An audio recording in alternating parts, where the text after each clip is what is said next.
take it away, mate. Go, Joe. Okay, sorry, I muted myself. I think that was a conscious decision. So, alrighty. So, I mean, it's obviously a very heavy, serious topic. So how can I make light of it? Well, we're talking about brain death, heart transplants, organ donation. So imagine there's a store that's selling brains. We're talking about at what cost. So there's a whole lot of human brains on display and with different price tags. Okay. So there might be a sportsman's brain is there for, $50, say a doctor's brain, maybe $100. But then at the end of the display, there's a politician's brain, and that's $20,000. Okay, and a customer comes in, has a look, and says, "Please tell me why is the politician's brain so expensive?" And the storekeeper says, "Oh, well, that's one's brand new, hasn't been used." Good one. The joke was so good. There were so many punchlines you could have said that any of them would have been funny because it's oh boy. Very good joke. Good on you, man. It's a good one. All right. Thank you. All right. I'm not going to mention any names that I want to put this joke to, but anyway, Victoria is full of stuff going on as we speak, I believe. So our topic tonight is it's really a part 2 of last week, but it's really also a topic unto itself. So even if somebody was not present last week, they would be able to follow along.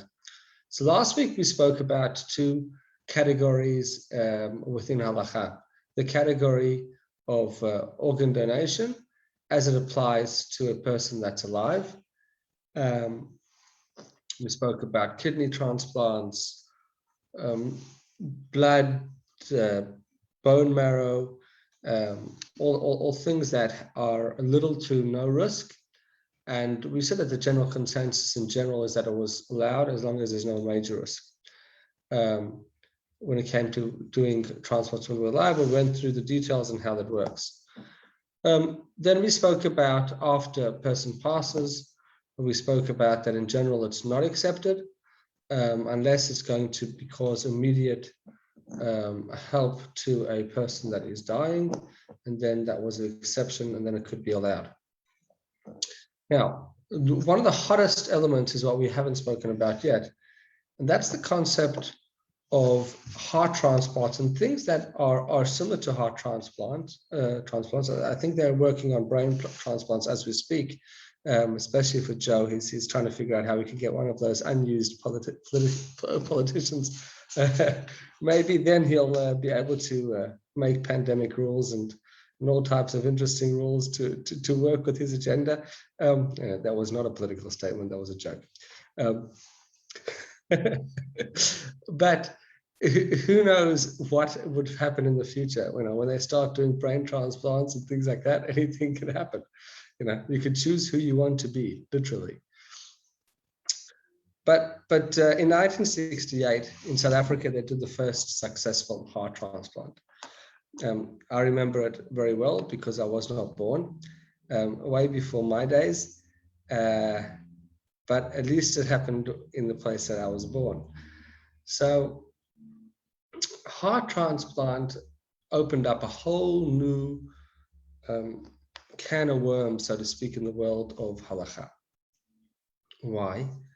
Because in order to do a heart transplant, you have a particular issue. The issue is that hearts only work as long as they are pumping. As soon as they start pumping for a very short amount of time, I think it's even just a few minutes or even a few seconds, I didn't look at the exact amount of time, the muscles die and they can no longer be used. So if you want to use a heart, for a heart to be of use, it needs to be from a living being. It has to be still pumping. So how do you get a heart from a living being to another living being without killing the person in between? By let's just remove out your heart and take it and give it to somebody else. How do you do that? And this is a major issue. So how did the secular world deal with this problem? The way that the secular world dealt with this problem, and it's funny, I'm talking to people that know much more about this than myself. But anyway, that's one of the great things about being a rabbi. You can talk about things you don't know about, and then you can just say, oh, that's not my field. I'm just talking about the Jewish element. I'm just trying to make sense of it myself. So yeah, if I say anything that doesn't make sense, the medical experts are welcome to correct me or add in their points. So I'm just going to explain it in my layman's terms, terminology, so that anybody else that's watching can understand, and to put everything into perspective.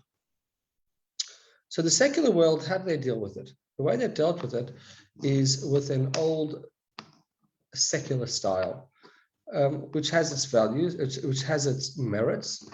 Although in Judaism it's a more difficult concept to do, which is by changing terminology of death, just changing what we decide is death. Because prior to 1968, or the need for the ability to do a heart transplant, a person was considered dead if they had lost the ability to breathe and their heart stopped pumping.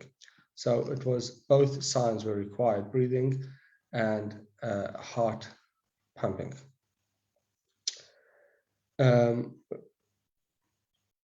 After 1968, they figured out that sometimes a person can have his respiratory, his breathing stop, but his heart still pumps. And that's what they referred to as brain death, because when a person, his brain is, and I once again apologize if I'm oversimplifying this for everyone that knows, but just in case. So by the brain functions. So there's two elements to the brain function, and that is if the brain stem stops working, then automatically there won't be any breathing. The body will not be able to breathe. But the heart almost runs on a separate system, and it's able to, for a small amount of time, a short amount of time, and it's debatable exactly how long that is, to pump without the function of a brain, without the brain. So therefore what they found is that you didn't, so sometimes you could have a brain stopped, breathing is stopped, but the heart is still pumping. And that is brain death. Now, one really important factor in this doesn't mean that somebody's in a coma.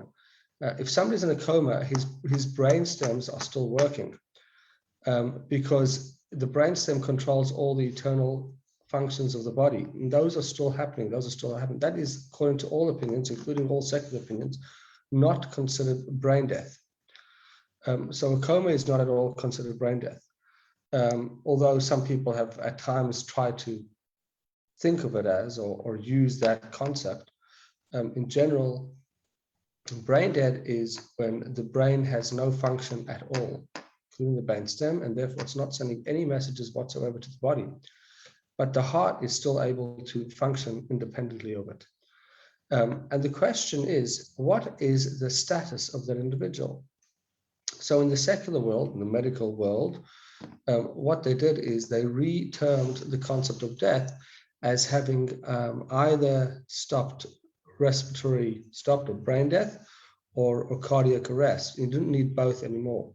You just needed one of them, and then the person was considered dead. So why is this important? Now you can have a person whose brain has stopped functioning, but his heart is still pumping. You take the heart out and you give it to another person, and that's how you're able to do a heart transplant. Okay, so there you go. I'm the professional in absolutely nothing. But the basic concept is taking an old terminology, which was the one way of understanding it, because this side, and it's understandable why this was done. Sorry, I'm sitting in a crouched position because of the way my camera is. The terminology was changed because they now realized that respiratory, is it called respiratory death, or the stopping of the breathing doesn't necessarily happen simultaneously with the heart, with cardiac arrest, with the heart stopping. And therefore, we don't have to call death the stop of both breathing and the heart functioning.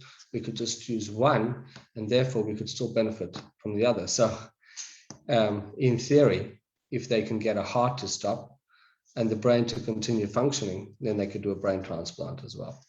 That's just a joke. So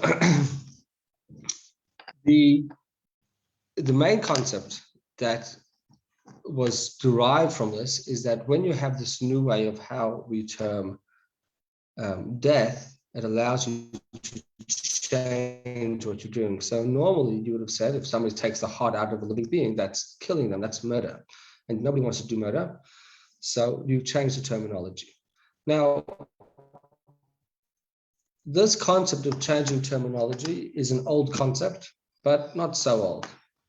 We know that it's been accepted by some rabbis, not accepted by other rabbis. It's been used by, unfortunately, it was used in very bad ways in the past, where the way you formulate things in people's mind changes. So some people don't like this whole concept of changing the way you look at death as being the stop of both cardiac and respiratory, because it's like they'll say it's similar to what the Nazis did. The Nazis would say the Jewish people are not human beings anymore. There's human beings and there's Jews. The Jewish people are cockroaches. So just like you can kill a cockroach, you use a cockroach spray. So therefore, by rephrasing the way you look at Jews, now we can justify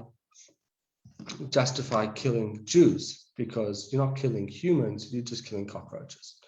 And this concept has worked, and it still works till today, by reforming the way we look at things, by changing the verb or the noun that we use for particular acts or for particular things.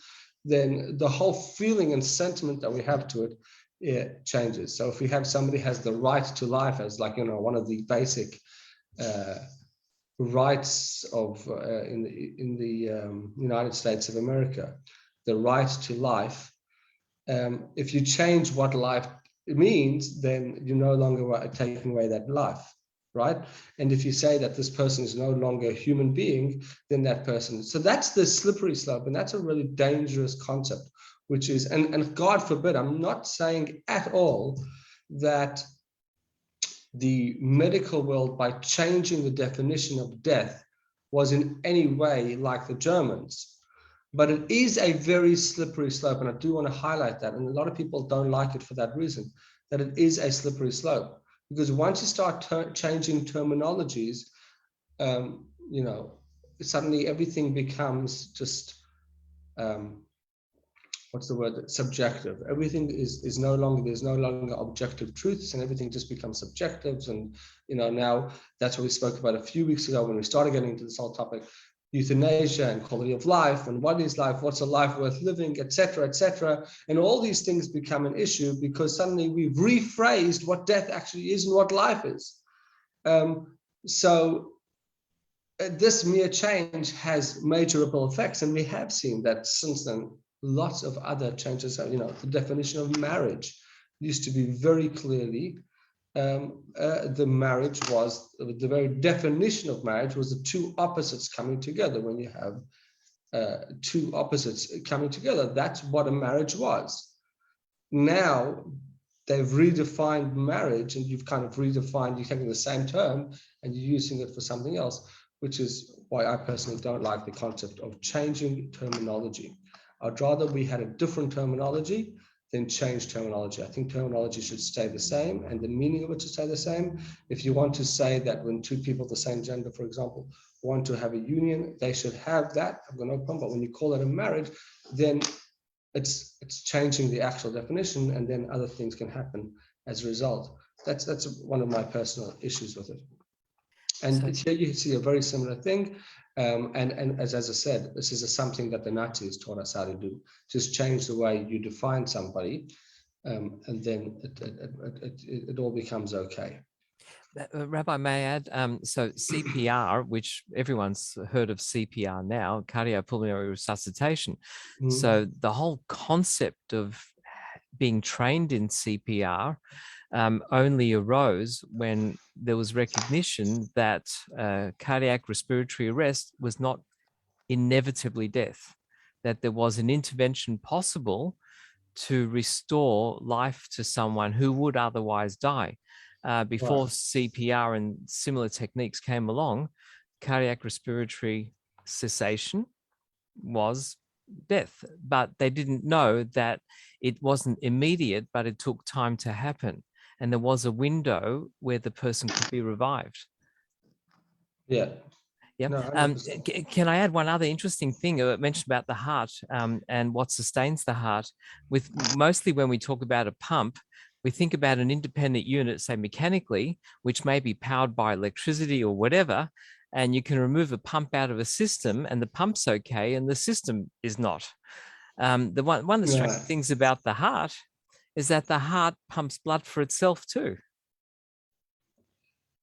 Right. So, and that's why the problem, if the heart stops pumping, it doesn't instantly die, but like anything living in the body, it needs a constant flow of nutrients and oxygen to stay alive.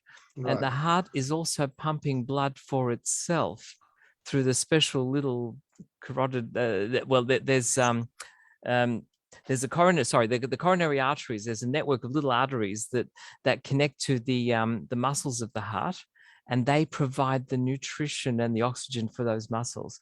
But where do they get the pressure from? From the heart pumping. So it's a catch-22. It's a loop. Well, that's why eventually you'll have, that's why a heart can't survive long at all without. Yeah, that's some right. Some people claim that it could be as long as a few months. I see. Yeah. So this is not. Yeah, I see what you mean. We talk about suspended animation, which is a whole other halakhic question about suspended animation. So if you're able to preserve something in that's alive without letting it degrade, not by freezing, but by very cold temperatures, so it's still viable, but it's not. No, I don't think that's what they're talking. No, that's not what they're talking about. They're saying, I haven't looked into it, but just from my basic research, it seems like some people are saying that sometimes the heart has the ability to say. They say that the heart would stop pumping within a few days, but there have been cases of maybe even a few months that a heart can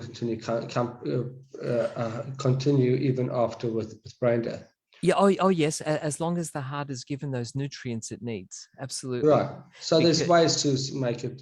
Yeah. Okay. So anyway, this is the issue. That's the secular perspective on it, and I suppose that's the more or less general secular perspective that we could now do heart transplant. It's not considered. A murder simply because the brain has died or there's brain death, and that is considered, the person is now considered dead. So how does Judaism deal with this? Because from a Jewish perspective, in order for a person to be considered dead, does brain death suffice? So it's not a small issue, it's a major issue, because if, according to Jewish law, brain death is not considered death at all, it's not 50-50. There's no such thing as 50-50 within Jewish law. There is within Jewish law, but not in this particular category. When it comes to death, it's either you're alive or you're not. If you're not 100% alive, then it's murder. Even if seconds away, we spoke about that in the past, even if a person's seconds away. We don't differentiate if you have a old man that died or whatever, a person that's not well and old and on his deathbed and has zero chance of surviving, and is going to give that heart to a young person that's healthy, etc., just the heart issues. And you would think the logical thing would be just give the brain, just give the heart to the young person, let the person live for the next 70 years. This other guy has has nothing left in their life. They have no chance of survival, whether it's an old or a young person. The person's, max going to survive in a brain dead status. So it seems like the moral question or the moral issue seems like, from a secular perspective, it would seem quite obvious, and that's why the secular world has gone in that direction, where they say when a person's brain dead that you should just give the heart to the person that has the chance of surviving, or that this can save. So you're actually considered saving a life. From a Jewish perspective, we have an issue. Either you're considered murdering, or you're considering saving a life. Another considered saving a life is saving a whole world. So it's not a small issue, it's a major issue. And that's why this concept is heavily debated within Jewish law. So what are the issues? There's a few categories. So on the onset, I'd say like this: majority of rabbis are against, majority of major rabbis. When I call you rabbis, I'm not talking about people like myself. I'm not an opinion. I don't have enough knowledge in the subject, not in halacha and not in medicine. The people that have opinions or respectable opinions have extremely vast knowledge, both in medicine and in halacha. That's the only people that really can have a say. So it's medical professionals in medical halacha. So the vast majority of those experts, they would seem to be against it. Now, there's two reasons for why they would be against it. One reason, which is a technical reason, not a legal reason, it's a technical reason. What's the technical reason? That sometimes they're not against the definition of brain death as being death. They can accept that brain death is death. However, there's been times that it's been misdiagnosed. It doesn't happen often, but it happens. There was a case of a teenager that was in some type of accident, or something happened to the teenager. He was diagnosed with brain death. His parents gave permission for him to be rushed into surgery and for his heart to be donated to another individual waiting for the heart. And as they were about to start cutting into him, he woke up. Now that's happened a few times. It's very rare, but it does happen, which has an issue where it's not always so easy to diagnose. I'm sure they're definitely improving, but that's been one issue of why people say that it's the truth is that brain death, if it is a proper diagnosis, it is 100% impossible to awaken from brain death. That's my understanding. But there is a big possibility of being misdiagnosed with, not a big, sorry, it's happened, and it still happens, that people are misdiagnosed with brain death, and therefore you can have someone that's not really brain dead and has been diagnosed as being brain dead. So that's one issue that people have, and therefore because of that risk, they would rather say not to do it, not to allow these type of procedures. Yes, John. Sorry, Rabbi, I just want to add the mention about the determining the status, and more recent years there's improved monitoring of these functions, brain function, heart function. But you're 100% right, is that as much as we'd love those techniques to be foolproof, they're not. So it's all based on basically electrical activity. So the heart is monitored through electrical activity, and these are all discoveries that have turned into equipment. And the brain also has cycles of electrical activity. There's alpha, beta, theta waves. So they can tap into these waves and look at them on screens, and then based on the reading, they can make an assessment of brain death. But it's not 100%. And that's a fascinating question. Then they don't even understand why it's not 100%. Like they're not even sure what to improve to make it closer to 100%. Interesting, fascinating. So there you see. So that's one school of thought, and that's quite a heavy school of thought. That even though they could be pro the concept of brain death, then, but they have some issues with it. There's another school of thought that says simply that it doesn't fit within the Torah's description of what death is, and therefore, even if you could be 100% certain that it is brain death, you still would not be allowed to allow the transplant to happen.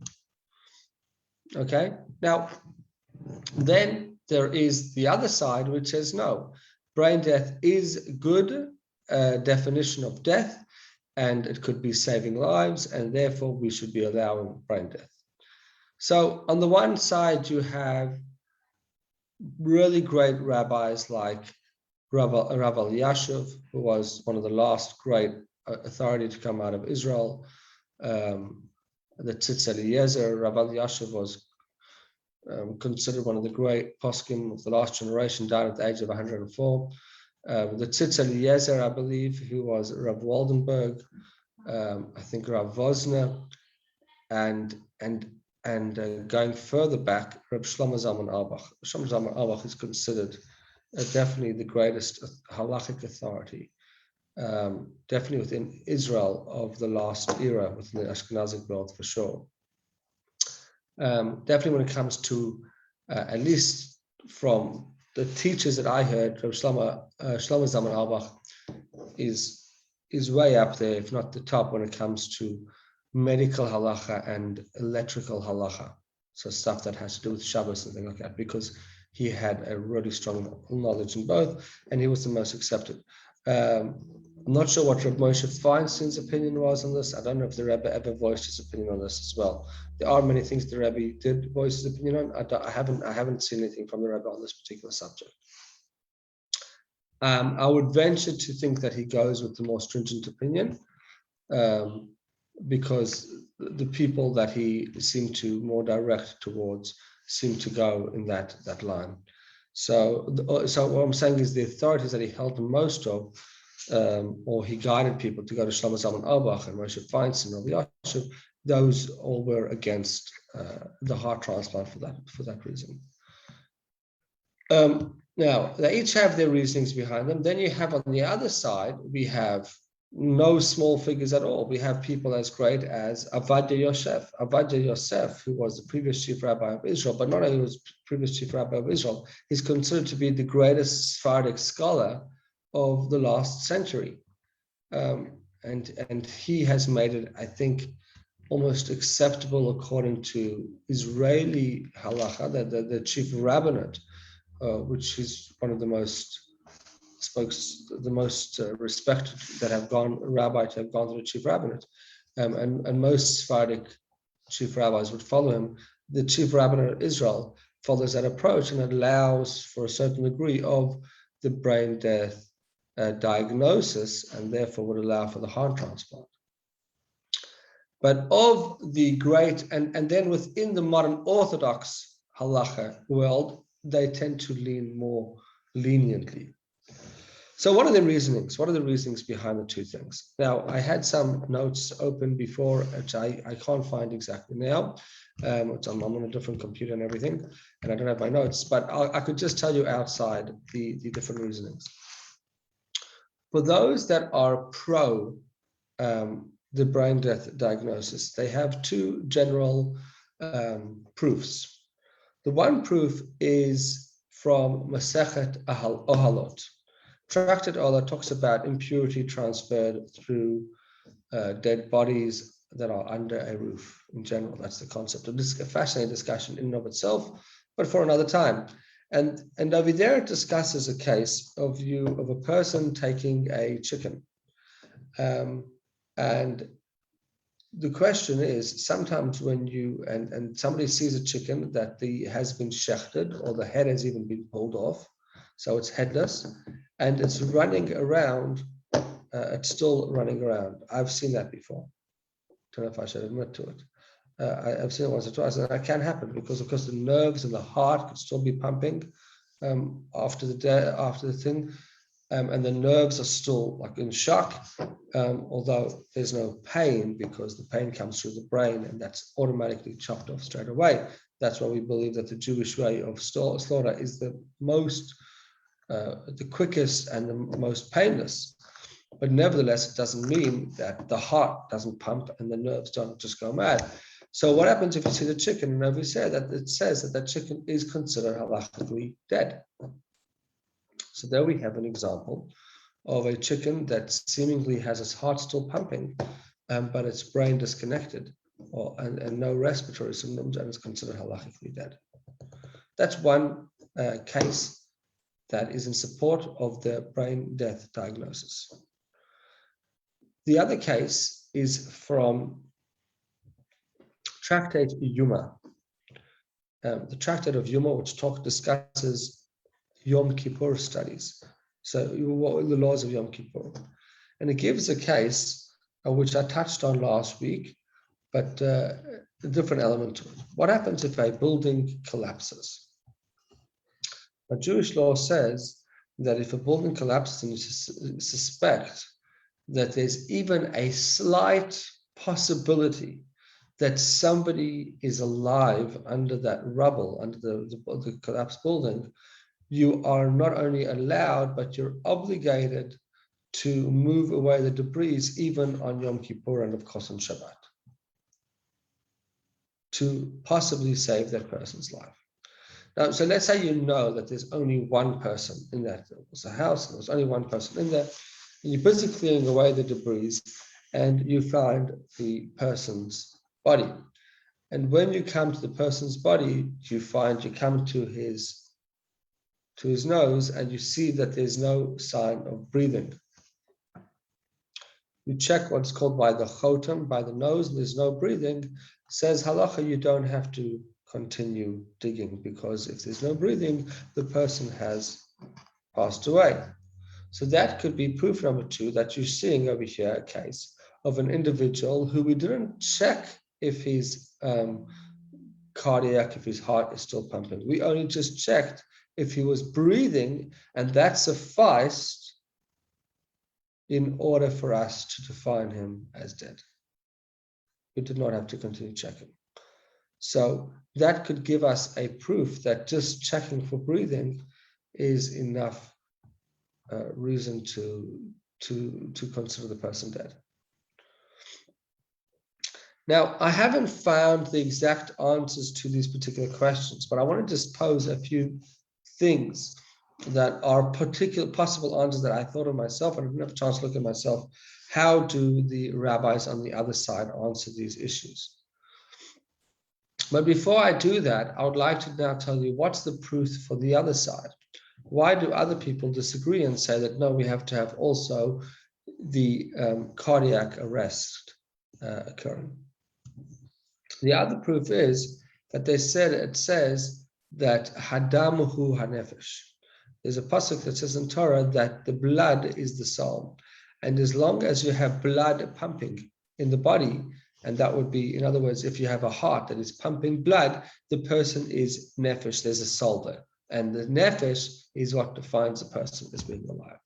And therefore, that seems to show that as long as there's any blood being pumped in the body, there is the concept of a nefesh there, of a life there, and therefore it is not allowed to be taken away. So how would you answer the issues brought up by the other? I didn't look it up, and I'm sure they have answers. I didn't have a chance to look at all the things. I'm just thinking on the top of my head. When you look at those cases of the chicken head, for example, and the case of the person under the collapsed building. So there's a concept in halacha that says that we go after the rov, and that you go after that. For example, when you there's a concept in, let's say, for example, we're talking about shechting animals, slaughtered animals. Now, Torah, according to Torah law, in order for an animal to be kosher, it doesn't have to just be a kosher animal like a cow that chews a cud and has split hooves. That's not enough. It has to also be shechted. And not only it does have to be shechted, it also has to be salted. But even before that, we have to, first of all, we salt that to get rid of the blood, but we also check for something called treifot. Now, usually when we say the word treif, people think that it means not kosher. And that has become the colloquial way of saying something that's not kosher. It's treif.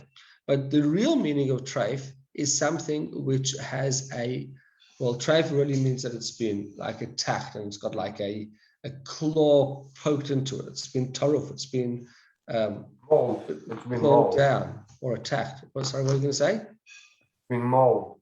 Mold. Okay, thank you. That's a real definition of treif.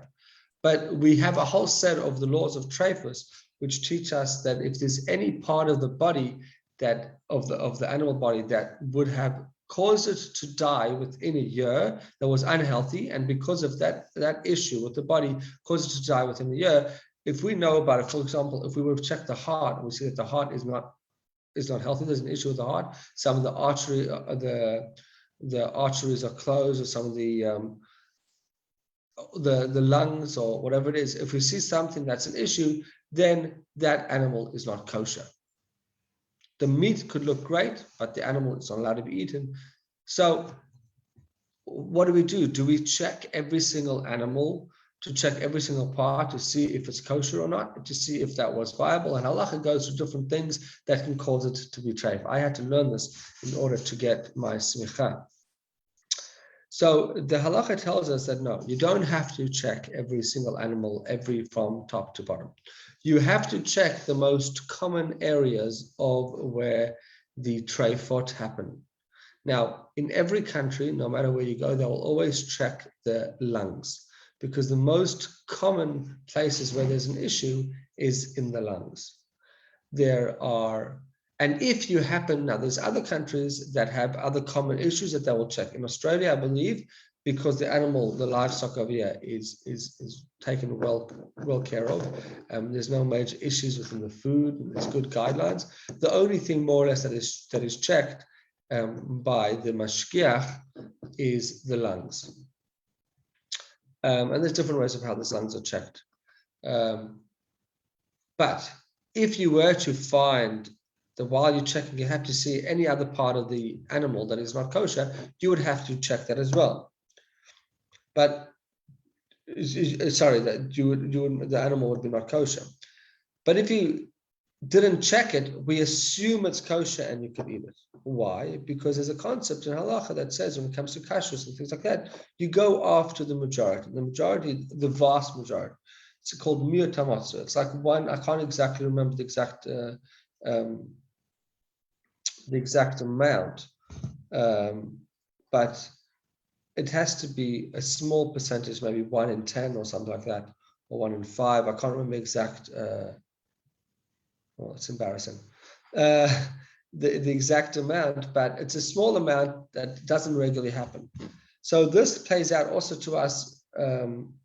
So therefore, we can eat animals that their hearts have not been checked, and their legs have not been checked, and their livers have not been checked, etc., because we are going based on our knowledge that 99% of the time, or whatever percentage of the time, they are okay, and therefore that's good enough for us.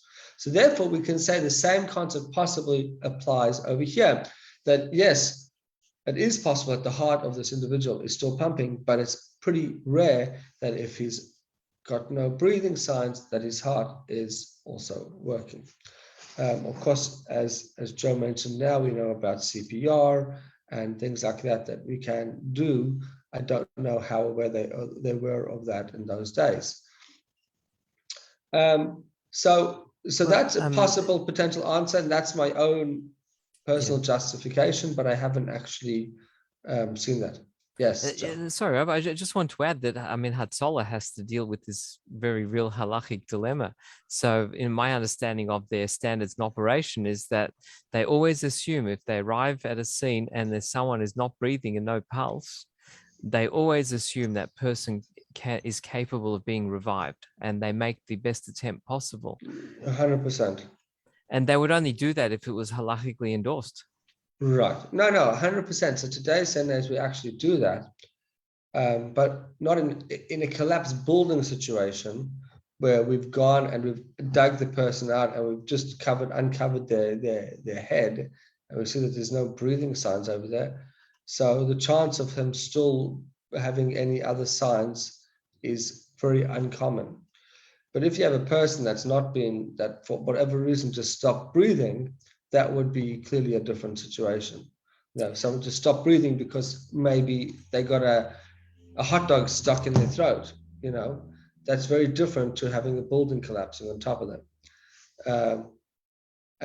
So those are obvious differences.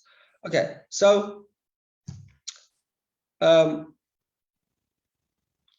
there any other questions? So I've already given the whole summary of the whole discussion. There's a few more points that I wanted to discuss, but before I get to them, is there any other questions or disagreements on this particular discussion? Yes, Rabbi. I'd like to ask a question about the headless chicken, actually, and not a joke, a real question. The halacha. It's a fascinating thing. So the headless chicken is considered halachically dead, and we know the Noahide law is one of the, is not to tear a limb from a living animal.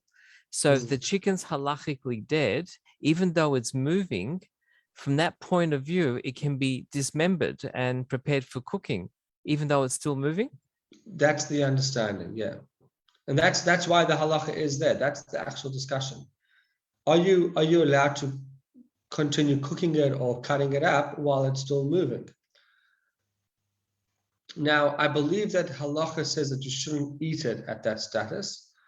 If you manage to somehow salt it quickly, whatever, because biblically, I believe you're not supposed to eat it while it's moving.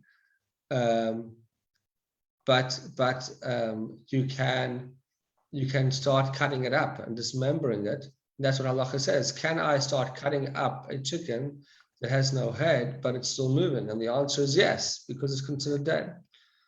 So that's one of the proofs that is given in right as a proof for the other side. Yeah, it's a fascinating topic, because quite contemporary. Not that we do that with chickens, but in Japan there is a dish which I don't know if Yochanan Noach, if you've heard of this, that there's restaurants that there's a very prized delicacy where they'll serve up seafood where the fish, it's in pieces and it's still moving. And it's a whole discussion.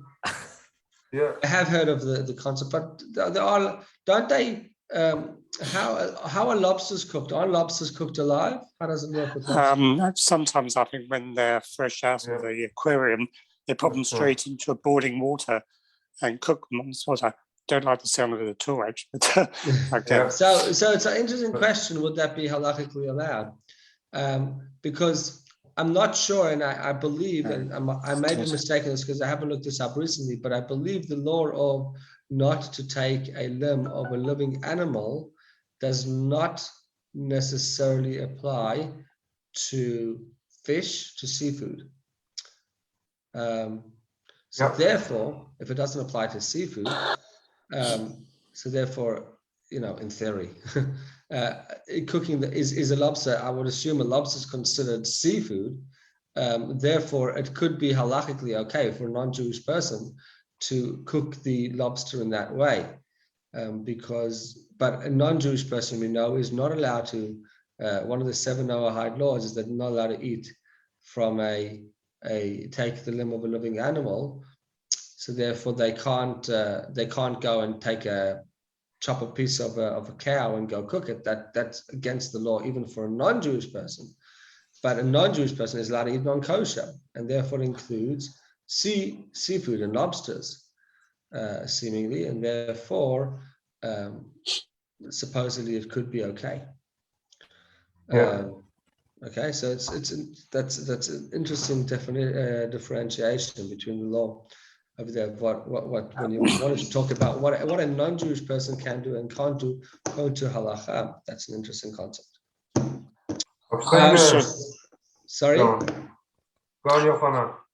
Okay, I was just going to ask a question. I know in one of our shares I've covered with Tanya.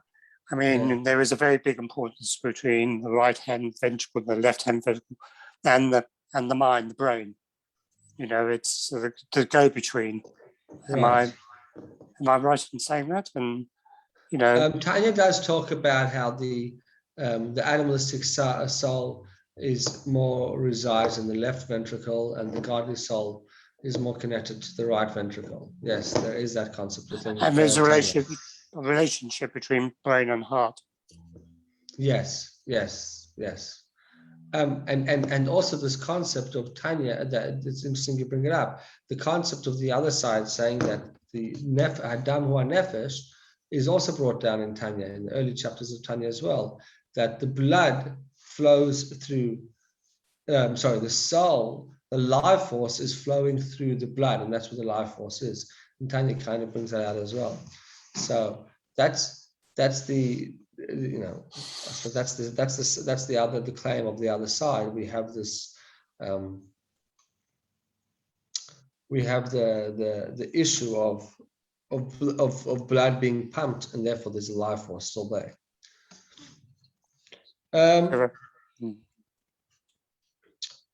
Any other questions before I move on? Yeah, not a question, just a comment. Right. But I've seen the headless chook, and that's one thing. But I've seen filleted fish, the fillets bouncing around as well on their own. So besides being scary, it just tells you that it's not necessarily the blood that's flowing through it, but there's other factors as well. So I'm not sure how that Right. So that could be a to possible halakha, answer. but So I think that the way that some of those authorities, as I said, I didn't get a chance to look at their response to the reasoning. I was going to say that I think the response to that is that just because the chicken is moving, it doesn't mean the heart is still pumping. It could just be that it's nerves that are still just having a reaction. Exactly. What's interesting, people often think that all the cells in the body stop functioning at roughly the same time period after you remove all the life supports, but that's not true. Different tissues stop functioning at different rates, and that's the key. And so that amongst the most sensitive tissues, the brain itself. So the brain, for 4 minutes without oxygen blood, the brain starts to already shut down. And as you said, Rabbi, like the heart cells, they can last a little longer, and other tissues can last longer again. So there's different rates of decay, different parts of the body. And that's probably quite relevant and important for the halakha. Yes. Yeah, well, I'm sure it is. As I don't know, you're getting more detailed over here, and just, I didn't give this disclaimer. This is really just a very broad overview of the topic, and once you get more into these details, you'll see that all these parts are relevant for the halakha. And that's why it's just a very broad overview of the concept. I was going to say, I think it causes a real dilemma when it comes to halakha for most people. I mean, the fact that Joe mentioned that someone who's pronounced brain dead could actually not be brain dead creates a real dilemma for the future. If you haven't got a for sure way of for certain saying there's no chance, that's not the case, I gather, even with the modern technology. It depends. So when it comes to issues like this, it will just depend who your halachic authority is. If you follow the authorities like Ovadia Yosef, you would go like that opinion, and you would just have to suffice with whatever diagnosis they give, and I'm sure he gives more details on how he wants the diagnosis to be given, and I'm sure there's some safety measures put in place. But at the end of the day, you're relying on his psak din, his verdict. If you this is one of those things where literally half of the Jewish world is torn when it comes to heart transplants in these situations, because there are both sides. And therefore, if you follow the one side, then if you follow the side of Ovadia Yosef, for example, you would have to say that he is, for whatever reason, okay with the fact that, or he doesn't believe that there's mistakes, or that's also once considered a minority or very rare, and therefore not something to be worried about. and therefore the ability to save the life overrides whatever reason he gives. And I'm sure he does give very good, sound reasons that in his style. But you would be relying on your authority, and that's why it's not a decision that any individual is allowed from a Jewish perspective to make on themselves, right? It's a concept that has to be discussed with a rabbi that you hold of and that is very knowledgeable in this particular area. You know, I saw not so long ago a few rabbis of, you know, very, you know, ultra-Orthodox rabbis pushing a particular side, and I was surprised because I thought, like, you know, I thought it was like almost like a bit surprising anyway, but they were pushing one of the sides to say that there is a way of doing it. And by the way, the answer to this whole dilemma is to get what's called a halachic will, which is to make sure that the will that you write fits within halacha. So, for example, if you want to be careful about euthanasia happening, and you want to sometimes, you know, my sister just told me, my sister's starting to become a nurse, and she told me I just spoke to her a couple of days ago, and she said she just saw her first death, that it was an older lady that wasn't well, and they were about to resuscitate, and as they were about to resuscitate, they saw a do not resuscitate, what's it called? Do not resuscitate command or a thing in the world. So suddenly they just left her. And she said for her that was just, you know, since she's become a nurse, I said that's her hardest thing. But these are things that are really important questions. Sometimes in halacha that is ideal, sometimes it's not. And these are things that having a halachic will, where halachic will becomes really important, because we want to know that we're following the way Torah law says how to live and also how to die. So just saying I'm going to give if I God forbid I'm brain dead and you could give my heart to someone and then do it, that's not a great idea unless you actually have a halachic authority that's in charge of your particular will. Quick question, please. Yeah. If we're not allowed to mutilate the body, how can we donate an organ? Okay, so this was discussed in last week's discussion. We touched on it very shortly, but last week we discussed about this question, which is one of the questions about donations also after death. For example, skin donations and cornea and all those things. As I didn't touch on it, I touched on it at length, but we did touch on it. And the answer that we gave is that there's different opinions about how it's done, but the basic answer is if it's coming to save a life, an immediate life that's at risk, then we have the concept of pikuach nefesh, saving a life, doche kol haTorah kula, pushes away the entire Torah. So pikuach nefesh pushes away the entire Torah, and we can therefore do it. But if it's not a life-saving limb, then it becomes more problematic, because like a cornea or things like that, can you desecrate a body if it's not to save a life? So we brought last week a few opinions in the area. Some opinions said that you kind of like reviving that limb, and therefore the limb may eventually be buried, and it's also being used for a higher purpose that could potentially like saving a life. And then there's of course the other opinions that will only allow you to use limbs to directly save an actual life, not the possible. And that's why after death, it's once again, it's rare to be able to have any use of the Jewish body. It is possible, but it's rare, because you would have to find an immediate person that could use something from that body. Yeah. I was going to ask, I mean, with saying someone can sign a form and say, I do not want to be resuscitated, whatever, if something goes wrong. I mean, that means that if there's a probability, had they resuscitated, they could still be living.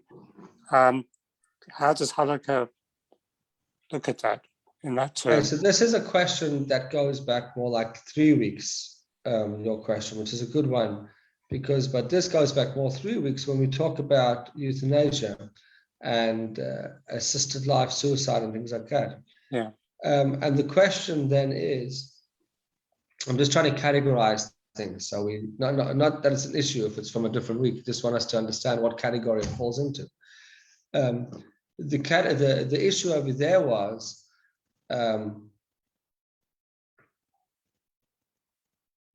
are we actively causing death or not? So if by not resuscitating we're actively causing death, then it is definitely not allowed.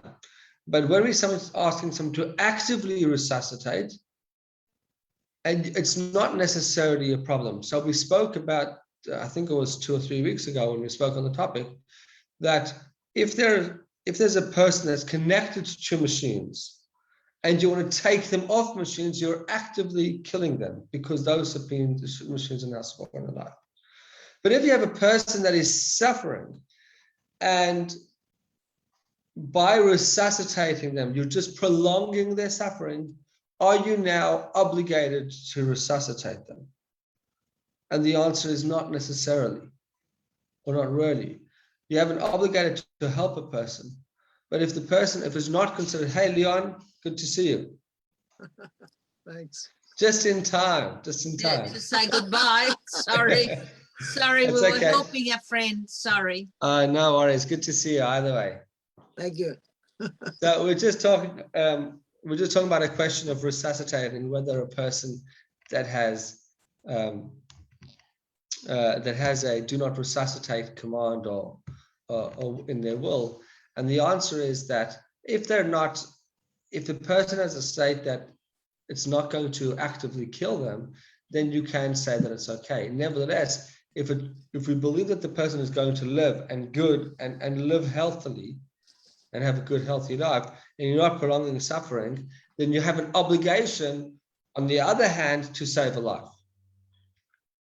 But if you have a person that is actively suffering, and simply by resuscitating them, you're actually just prolonging their life, then do not resuscitate sometimes could actually be positive from a halachic perspective. Rabbi, that fits in really well with the brain dead scenario as well, because I looked it up before. Like, what's the world record for how long a brain dead person has been supported by life support machines? It was about 20 years. So after the brain death, the body is maintained. It's not a coma, it's complete, brain death, but the body's kept alive for up to 20 years.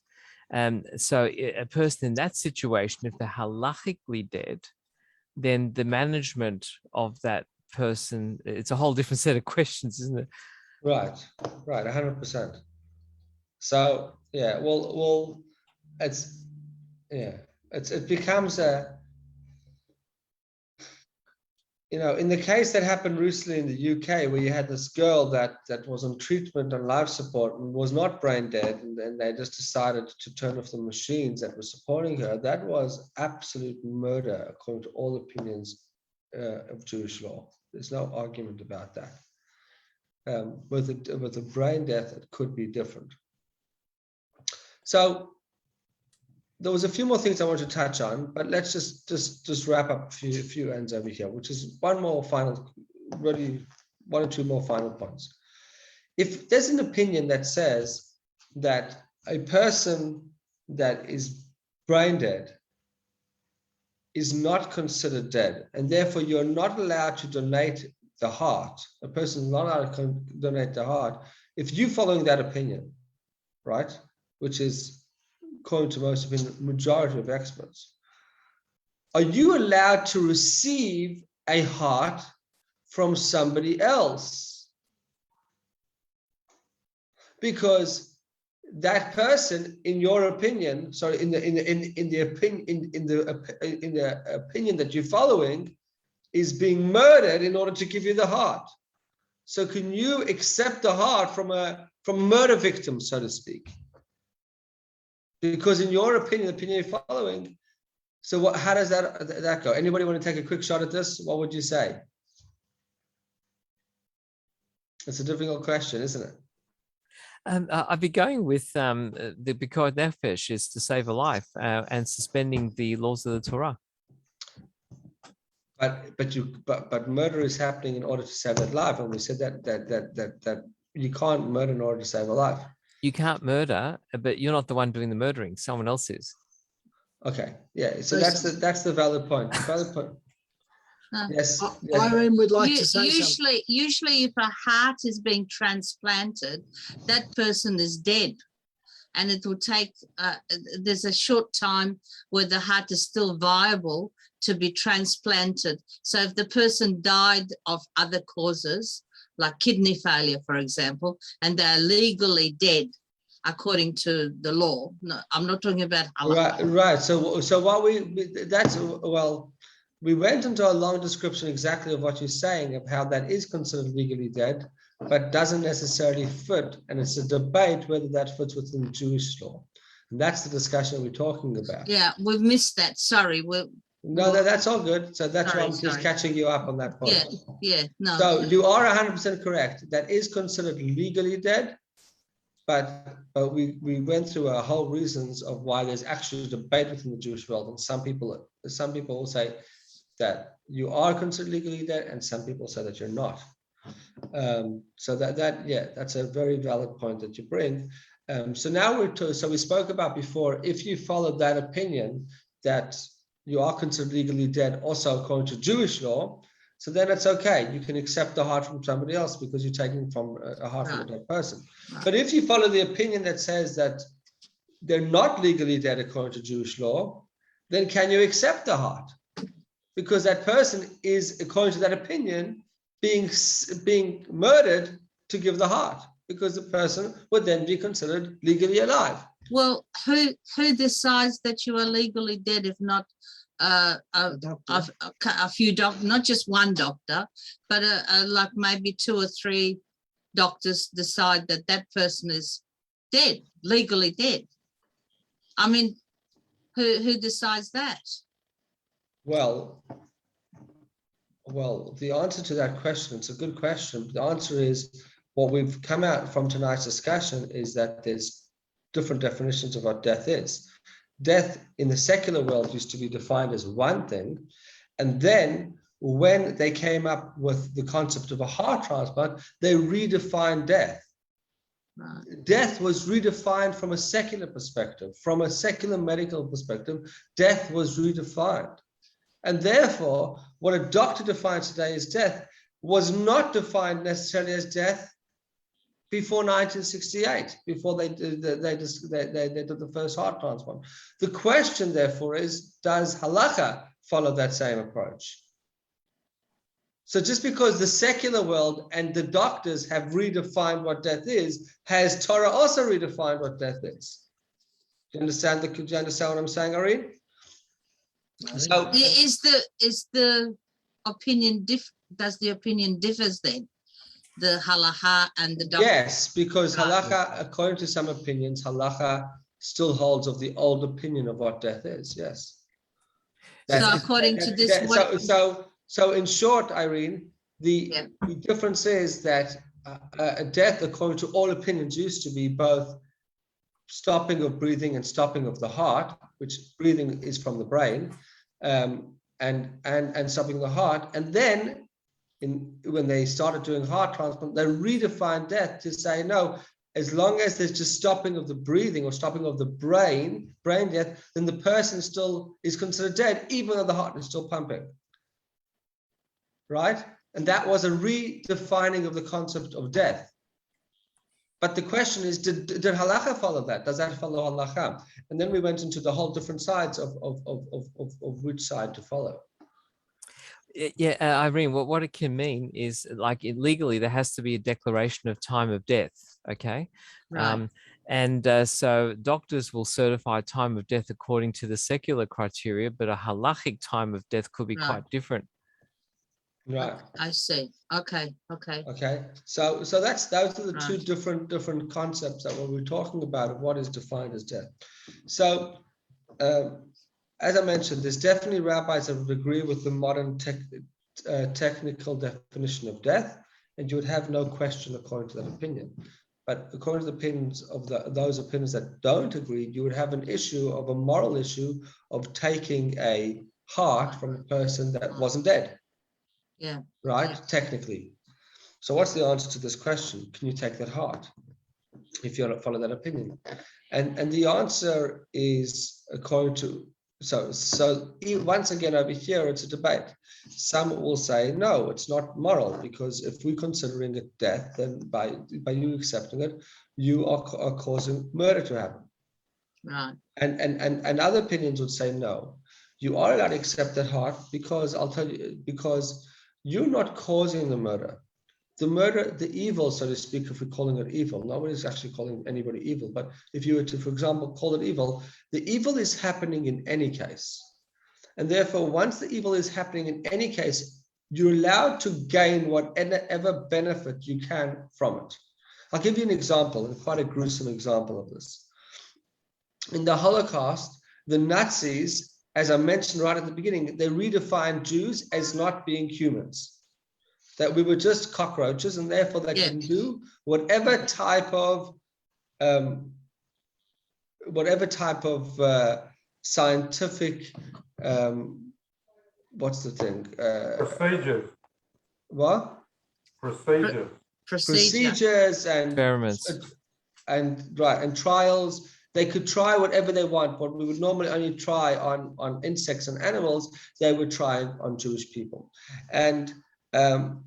And the truth is that while it was absolutely disgusting and they made people do the most horrific and disgusting and terrible things, and Hashem in Kondom, they should be, Hashem should revenge their blood for the terrible things that they did. But the truth is that they were able to get information that otherwise was not able to be achieved, because both secular law and, of course, Jewish law does not allow us to persecute and do all types of terrible things to people in order to find information, to even if it's going to save more lives, right? But they did it. So in the 70s, there was a bunch of medical professionals that found all these journals of the Nazi medical people that had done all these trials on Jewish people, like, making them stand, and, they did crazy stuff. Mengele was obsessed with twins and all types of sick things, and did all the most despicable things, and to see what the human body can think. And there was a whole big question, ethical question: can we make use of that information? We've garnered information. It was done in the most immoral, unethical, disgusting, and evil way. But now the information is there. Are you allowed to use it or not? And there was a big debate, and it was a very hot topic. And of course, anybody that was connected to survivors, or survivors especially, and their families, and anybody that said no, it's blood information. It's also like, so we don't want to have anything to do with it, just throw it out. It was people were tortured to get that information, and therefore we should have nothing to do with it. Interestingly enough, most halachic opinions said no. What was done was not allowed to be done, was immoral, unethical, and should never have been done. But if we could now use any of that information to save a life, we have to. Because once again, what was done is what's most, we can't do anything about the past. But if we were to throw away information that could perhaps save a life, that's negligent. And that's something we can't do. So therefore, we are allowed to use that information. So now, relating it back to our scenario, if somebody is donating a heart, they're not donating that heart because of this person necessarily.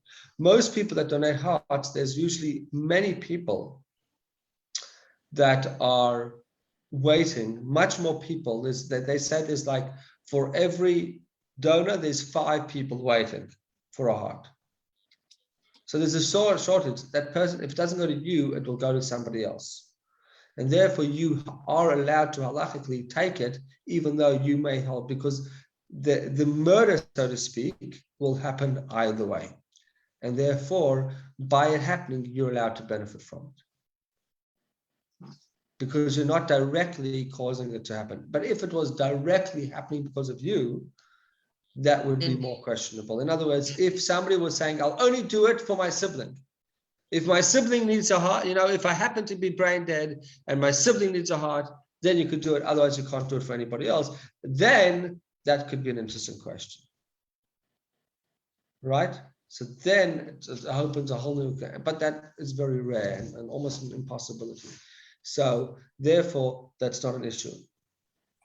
So I want to just conclude with one more minute, and then if anybody has any other comments to say. So in conclusion, I want to say this. We've more or less come towards an end of these discussions, unless somebody tonight manages to find another way of how we can revive this discussion, resuscitate it. But all these discussions, euthanasia and in the life, and it's been fascinating. There's lots more that we can discuss. This, we can go into IVF and surrogacy and all types of cool and crazy things. But what I want to show you, or what we've shown, is that while Judaism will do the utmost that we can to preserve life and to save a life, it will never be at the expense of another person's life. And that's because we as individuals never have the right to pick and choose and play God. And I've said this throughout this discussion. It's about it remembering that if we have life, we have an important role. And even a person that is brain dead, according to Jewish law, can have a role. And you could say, how? What incredible thing that the Rebbe pushed is that a person should never retire. Never retire. Does that mean that a person has to live, like Mr. Glick, that started Glick's Bakery? He did to the last day in his 90s. Till he was like forced to go to hospital. It was every day in Glick's Bakery working. That's wonderful. And I think, I don't know if that necessarily everybody has to do that. I think that is a good thing to do. And the Rebbe was in general, but also it's more about appreciating that even if you're not Mr. running around, changing nappies, making millions of dollars, etc., you could never resign from life. You could never retire from having a purpose and a mission. And even if you're not making money, even though the Rebbe believed in general that people should avoid resigning as much as they can, but it didn't mean just physical resigning, but just acknowledging that at any point in life, you can be contributing and you should find a way to contribute. Even if you're totally unconscious and even brain dead. And we know, and how could it be? Just to give you an example, sometimes there was a person that just passed away, Yoshin Itzchaki from COVID, here in Melbourne. And he was, I believe, in a coma for the last few days. And you could say, what did he achieve from when he went to the coma? And the answer is that he achieved a lot. Thousands of people, there was shiurim done in his merit, and thousands of people said Tehillim, and people took on new things. So sometimes people in a in a what I call a permanent vegetative state, PVS, permanent vegetative state, or a state where they seemingly are giving nothing to the world, have the ability of giving tremendous amounts. And we, just because we can't see it, we have to sometimes use our imagination to see it. And that's why halacha, Torah, never allows us to define whether a person is alive or dead based on what type of quality of life they're having. That's why we don't believe in euthanasia and assisted suicide and all those types of things. It's all the same concept, because life is given and taken by Hashem. That's the only thing. We have an obligation to do whatever we can to sustain life and to help life, but we have no right to take life at any cost, even to save a life, because we never know what that life is achieving. Okay, so thank you so much for joining, and hopefully we'll find a way to do a part B of the series, but that ends part 1 of the death series. But if anybody has any discussions, feel free to stay on. Thanks so much. Have a good night, everybody. Okay. Sure, Prof. Thank you very much. Go ahead. Thank you. Beautiful. Sure. Thank you. Good to see all you wonderful people. Yochanan, Joe, You too. Noah, And you too. Thank you. Leon Good and to see you Irene. too. Likewise. Thank Thank you. Likewise. Sorry we were late. No No, problem. no- Have a good no night. worries. Have a good night. Rabbi, we have a friend that wanted to come on to this email Tonight, tonight. Well, not email, but onto this the link. Zoom link. yeah. We Yeah. gave them the details, but we weren't there to help them get on. So what was her name again? Halina. Helena Leach. don't She's know. not a member of your Chabad group, but she's a She's very interested. interested Jewish person that would like to come on board. So would you Hopefully. suggest I give her your phone number maybe? Or? Yeah, sure. Great. Okay. All right. With pleasure. She was Where does she live? South in the Cornwall. Bagel Belt, South Cornwall. Nice, nice. Okay, we'd love to have everybody's welcome to join. Yochanan's Thank going you. back to Gold Coast, and he's going to. Yeah, afraid so. We're going to Yeah. be expecting to see him still, even from there. You know, Well, there's the same yeah, Zoom for link. sure. You're right. I won't disappear completely. That's for sure. I We was don't gonna just- discriminate on location or anything else. To be honest, we don't discriminate as long as you're human and you call yourself human. With You're the welcome to heart join. and lungs and everything else. That's I right. was just going to say one thing. We were talking about the very first heart transplant. That was, I gather, at Gretchen Hospital in Cape Town, if I'm right saying. Mhm. Yeah, that was years ago. Yes. Years ago, it caused quite a controversy. Oh, because When it they was did the it. first one. First wasn't one, it? Yeah. that was Gretchen, wasn't it? In Yeah. Cape, yeah, I remember. Yeah. Yeah, I remember when we drove past. I once drove past that hospital and yeah, in Cape Town. Yeah, and I think they got a sign somewhere, just very proud of the fact that the first Yeah. heart. Yeah. One of South Africa's great contributions to the world of medicine. Oh, it was world news. I mean, it was Yeah. incredible. Yeah. Yeah. Hello, All Prof. right. Okay, Laila Lila Tov. Tov. Yeah, Have a Lila good Tov. night. Love it. Bye. Tough. Bye. Good night. Good night. Good night.